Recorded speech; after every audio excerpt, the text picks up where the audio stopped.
guys, it's GHP, and let's take a look at some more spoilers. So our first one, this was Loco Pojo's card review, Invoke the Waystones. So it's a 6 mana, 4 time spell. So it's clearly a build around. Anything that has this high of a casting cost tends to be a build around in some way. So you discard the top 4 cards of your deck, then play the top card of your deck. So that's a really weird way to word it, instead of just play the top card of your deck. Then create and draw a copy of Invoke the Waystones with cost increased by 1. So you play this, you move 4, then you play the top card, which could just be a power. Then you draw this, except it costs 7, and then that repeats. I don't understand this card. For one, I don't understand the discard 4 cards, except I guess it doesn't want you to play it every turn for 25 turns. But I think this card is so bad that I'm probably going to dust them every time I craft them. Every time I open them. So it's a 6 mana spell that can go 6 mana. Whoops, I flipped to Seed of Chaos. Like, why? I don't see any reason to play this card. I'm sure you can meme with this card. Maybe you play New Tomorrow and Martial Ironthorn and stuff, and then you just play other combo cards, and you play this as you have 25 power, and play it 4 times in 1 turn. Try to hit some Mystic Ascendants and some other gas to try to win the game. But you're probably already winning the game at that point when you have that much power as a combo deck. The New Tomorrow decks already have good finishers too. Like Martial Ironthorn is a real card, and that'll win the game by itself. So I don't think this card's going to see any play. It is one of those meme cards from the set, in my opinion. I do think it's pretty awesome, but I just don't think it's going to see any play.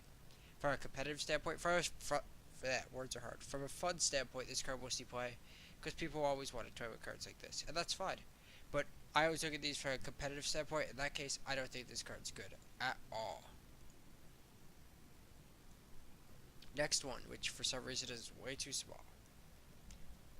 So we have our primal version of the 5 mana effect plus increase the ability by 1 with a keyword card.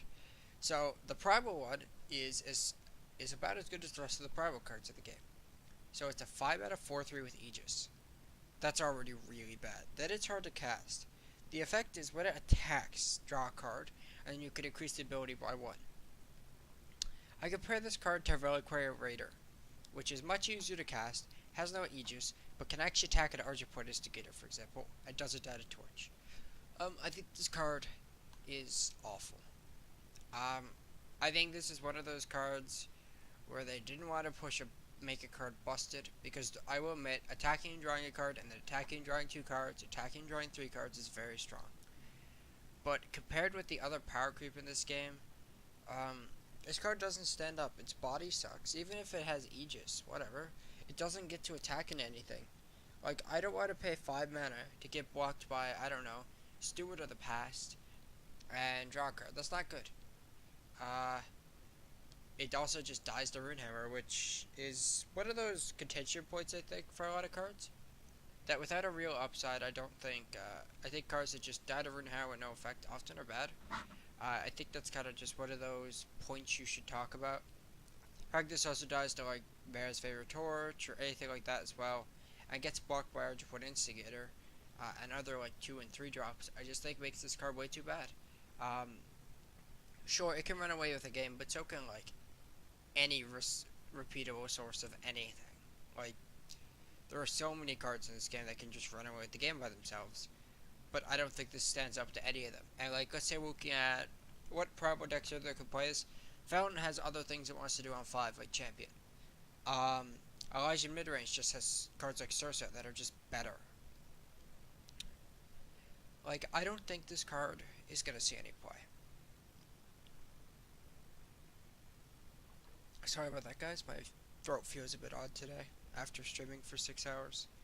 I don't think it sees play just because it's such a poor body that it's never going to get to do the second attack unless you get really lucky, and a lot of times your first attack is going to be a suicide attack. So I think this card is also unplayable. Let's take a look at Clarity's card, which is also gigantic. Yeah, I don't size these before I start recording. I don't know why. So, something Grand Shogo. So, it's a 4 mana 3/2 Oni. Your other Oni have +2/+0, and when it hits the enemy player, not when it attacks, play an Oni run. So, I'm going to take this off the screen for a second, and we're going to take a look at the current Onis in the game. Not profile. Uh, Collection. And let's find out what Onis there are. There's Oni Ronin, Blade Apprentice, Jito. The Shogun Scepter makes them. I guess Quartermaster when it comes to playables. Shogun. Is that the only Onis? And Iljin and Journeyman Armor. And Fallen Oni, of course. Alright, let's get back to the main screen and continue to look at stuff. So, the Onis we have right now kind of suck, in my opinion. Besides Oni running, they just kind of suck. But I think this card is really cool, and I think it's really powerful, presuming we get good Oni. So, 4 mana 3/2 Warcry 2 would be a pretty weak card. Your other Oni have +2/+2 is really interesting. And then you play an Oni Runner if this hits. So if you get ahead with this card, you make more Oni Runner, which is always good. The problem with this card is the decks that would want something like this, for example, are probably going to be Bandit Queen decks. I don't think this card has a chance in hell to stand up against Bandit Queen. The Oni are obviously an aggressive faction. Just look at Blade Apprentice and Oni Runner. Like, those cards are aggressive enough that you want to have a finisher like Bandit Queen. And I think if I'm going to have 4 mana cards in my deck, I don't think this is where I want to be. I just think it's too weak. Although I think an Oni Lord is very powerful. Like, don't get me wrong, if there's like a mid-range Oni deck, this card probably sees play. It does die to a lot of things, and it doesn't have a good body compared to, say, Sandstorm Titan, or other 4-drops that it's competing with. But I think this is an okay Lord. If we had enough ways to buff Onis and enough good Onis by themselves, maybe this card sees play. But I think going into set 3 right now, I don't expect this card to see play, unless they print a ton of good Onis. So, excuse me, I'm sorry about this, guys. So let's take a look at our 4th card of the day. Shock. So this is a weird card.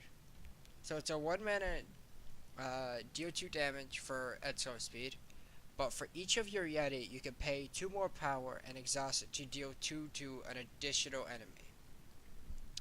So does that mean I can't deal 4 to something? I don't understand how this is worded.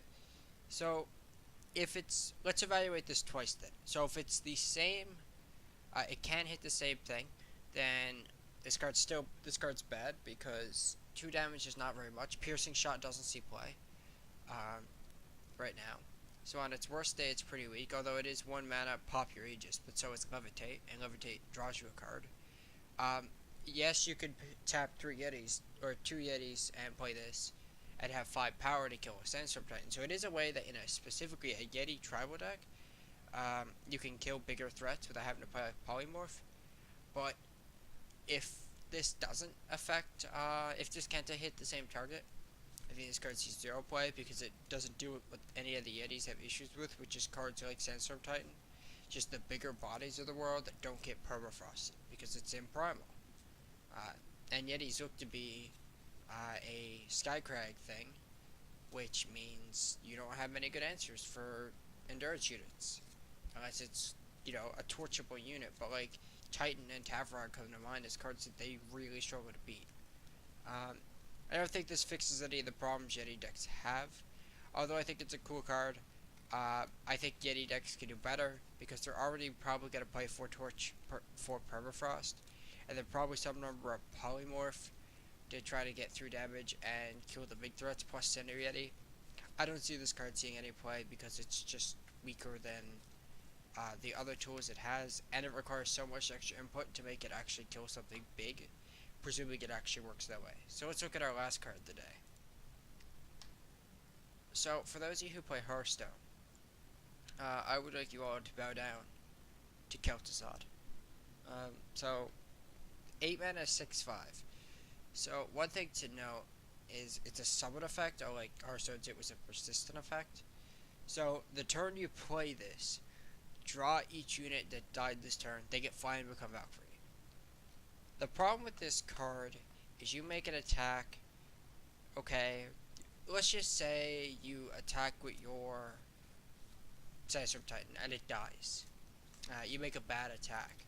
Or you just make an attack, you trade with something, and then you play this as an 8 mana 6/5 flying Valkyrie, and you put a Sandstorm Titan in your hand with flying. The flying doesn't matter. The thing that matters is the fact that you got what 11/11 worth of power in your in what's going to be 12 mana. The problem with this card is your opponents. For one, you have to get to 8 mana. For 8 mana, you got to be winning the game. And if I compare this to Vera, this card's never going to see play because Vera outclasses it. It is a big body, but Valkyries already have big bodies, like Elias, which is a card that doesn't see any play. And I just don't think this card incorporates a style that you want to play, because like unless you're ahead, you making bad attacks to draw cards is bad. Sorry, to redraw the cards basically, and an 8 mana 6/5 flyer is not that relevant. Like when you get to that portion of the game, this isn't what you want to be doing because it's just a 6/5 flyer that doesn't really win you the game at that point. We have that for 5 mana in Champion, for example. This also does nothing if your opponent has any removal. Like, I don't think the summon effect is very relevant.